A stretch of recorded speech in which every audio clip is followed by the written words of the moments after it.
Hey everybody, today we are checking out Killswitch Engage's new album, This Consequence.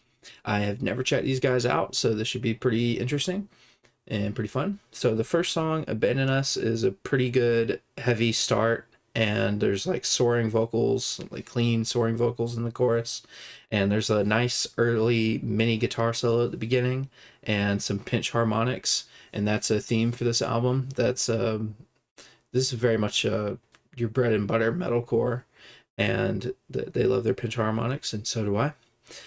There's a maraca sound that happens a lot through this album, and it happens first on this song, of course, it's the first song, and that's a very nice touch for the chorus.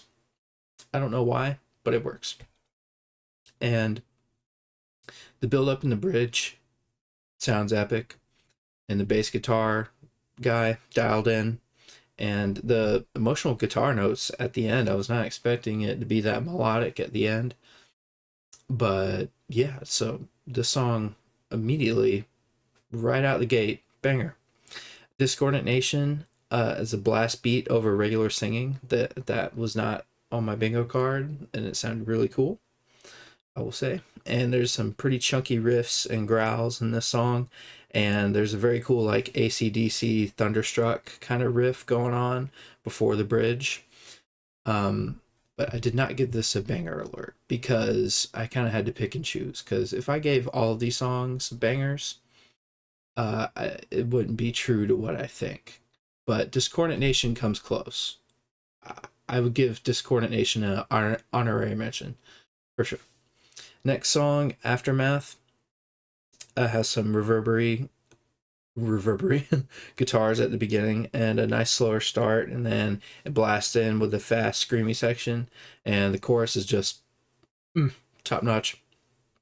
And I always say this a lot in a lot of my album reviews, but this song gives that end credits Michael Bay kind of vibes, and there's several songs later that also give that vibe, so that's a very good sign for this album's review. Because if you can say, oh, I would play the song at the end credits after the last scene of a movie, that means it's like really epic. It would happen like right after somebody died in the movie, or after the heroes win, or after the villains win, like if this is Avengers Infinity War or something. So that's always a good compliment for sure. And that's what I give Aftermath. And yeah, the singing on this one was the best so far, and it's just a banger. The next song, Forever Aligned, has a good duality kind of going on back and forth between the clean and dirty vocals. Good cop, bad cop.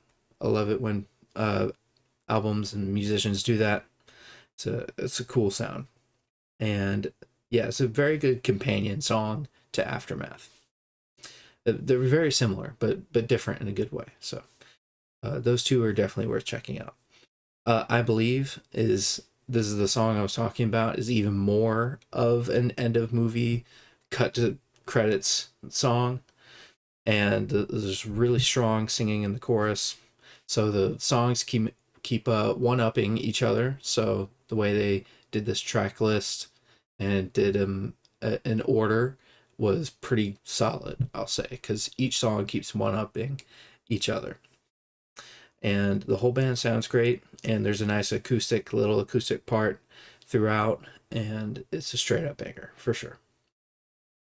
Where It Dies is very headbang inducing with the drums and the bass and guitar, and the intro pretty much makes the song before the guy even starts singing. The intro just absolutely sells this song, and very much a contender for sure for best song on the album, I'll say.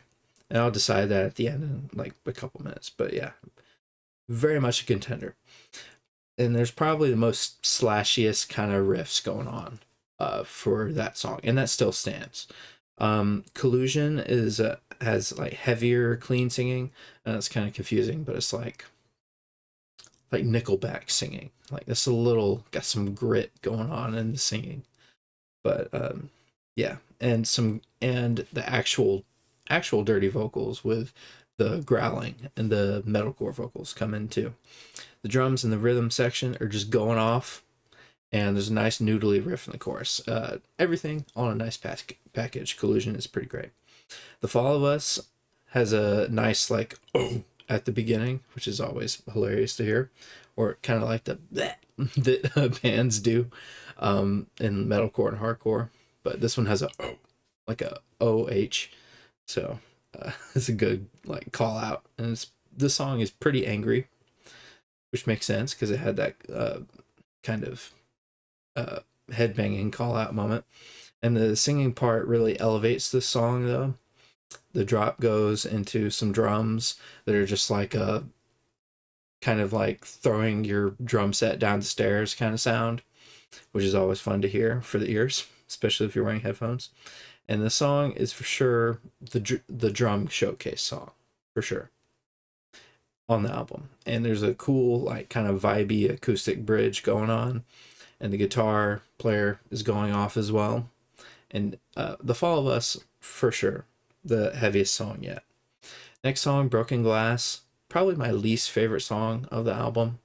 It has some melodic riffs over some screaming, and it sounded pretty unique and different from the rest of the songs, but it just wasn't my favorite. It didn't stick out to me. I kind of felt like, now that I think about it, the singing was a little kind of like slow and plodding. The song was a little kind of repetitive and slow, so it wasn't really my thing, but I'm sure it is for somebody. The last song, Requiem, the clean vocals go extremely hard on the song, and there's good verses and kind of like chuggy rhythm going on, and a solid mix of sounds that kind of summarizes the whole album. Requiem is a lot like Collusion, the very similar songs. So I think what I said before, that Where It Dies is for sure. It's either Where It Dies or I Believe. They're the best songs on the album. But yeah, I'm gonna give this 8 out of 10. It does not get the no skips award because there's a couple songs I would skip. But this is a very good album. I'm sure this is a great introduction to this band, and I'll check out more of these guys' stuff. I know these guys are a staple of metalcore. So let me know what you guys think of these guys' new album, and I'll see you all later.